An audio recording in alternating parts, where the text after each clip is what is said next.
What's up, guys? It's MB Boxing, and I just finished up watching Zelfa Barrett versus Bruno Tarimo, and this was a 12-rounder for the IBF super featherweight world title eliminator. And this fight was Saturday, December 18th, from the AO Arena in Manchester, England. And this fight was broadcasted on the Zone. And in this fight, Zelfa Barrett was able to get a unanimous decision victory over Bruno Tarimo. I personally scored this bout 119 to 108 in favor of Zelfa Barrett, whilst the three judges scored the bout 117 to 110 twice and 116 to 111 in favor of Barrett.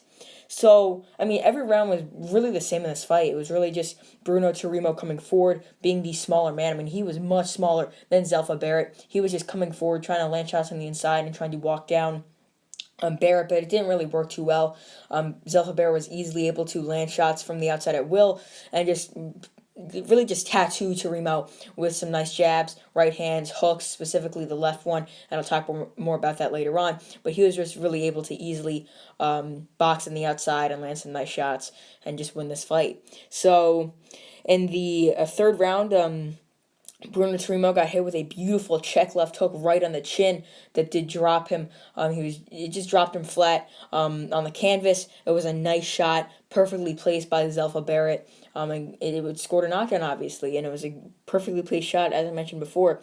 And the only round I actually did give to Tarimo was the second round. You could have given him the first as well. I thought at most you could have given him like 2 rounds. I didn't really think 4 rounds. I believe it's one judge had it and one judge had, or the two others gave him 3, which is possible. But 4 rounds is just a little too much in my opinion. 3 is a little bit more lenient to Tarimo and his aggression, but it's not as bad as 4. So yeah, but the only reason why I gave Tarimo round 2 was because his aggression was a bit more effective. He was actually able to land some nice body shots and some nice shots to the head, specifically that sort of leap in jab he likes to throw, considering he's a smaller man and usually most of his fights, and he's really just a natural like 122 pounder he said, or 126 pounder, but he did perform actually decent for the fact that he's the much smaller man, but still, it was just not enough, and the height was really what killed him here. And even in the 5th round, Tarimo was buckled again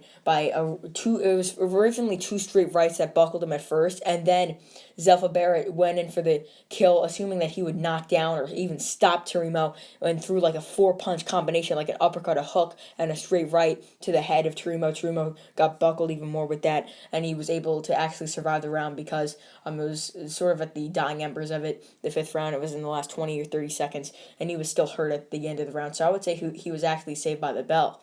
But after that, every round was like the same. It was really just every round was really the same. It was just Tarimo coming forward, as I mentioned before, and he was just trying to be effective with his aggression, but it wasn't really too effective, in my opinion. And Zelfa Barrett was really just landing pinpoint shots off the outside, counters, especially those hooks and those straight rights, and he was just able to easily win this fight, in my opinion, on the judges' scorecards and on my scorecard. It was pretty easy to score. And comment down below how you scored this fight, whether you think that Tarimo should have earned more than 2 rounds, like I think, or he shouldn't have earned more than 2 rounds. But anyways, it was a good performance by Zelfa Barrett.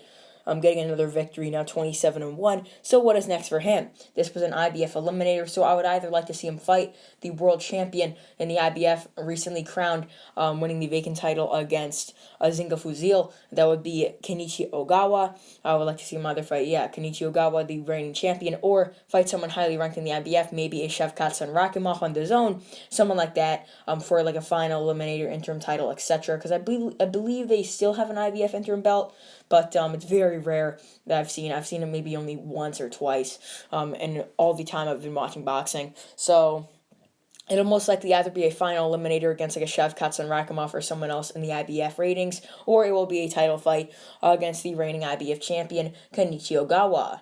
But as for Bruno Tarimo, I believe he does fight out of Australia, born out of Tanzania, I believe so. So he'll probably go back to Australia, I believe, and just fight lower-level opposition, maybe even move down in weight and have some success there, because I think he's way too small for super featherweight. I don't really know how tall he is exactly, but it looked like he was maybe 5'2", maybe 5'3". He looked really small in the ring. And he should probably move down to 126. If he can, maybe even 122 if he's not too drained, but that might be a little too much. coming back down from 130. So he'll probably move down to 126 and fight some guys in the top 25, top 35 in the division, because he's actually not a bad fighter, but the height was just way too much in this fight, and it's what really lost him it here. And yeah, so overall, Zelfa Barrett defeats Bruno Tarimo by unanimous decision to win the IBF Super Featherweight World Title Eliminator. And yeah, that's really it. I'm MB Boxing. Thanks for watching, and I'll see you guys later.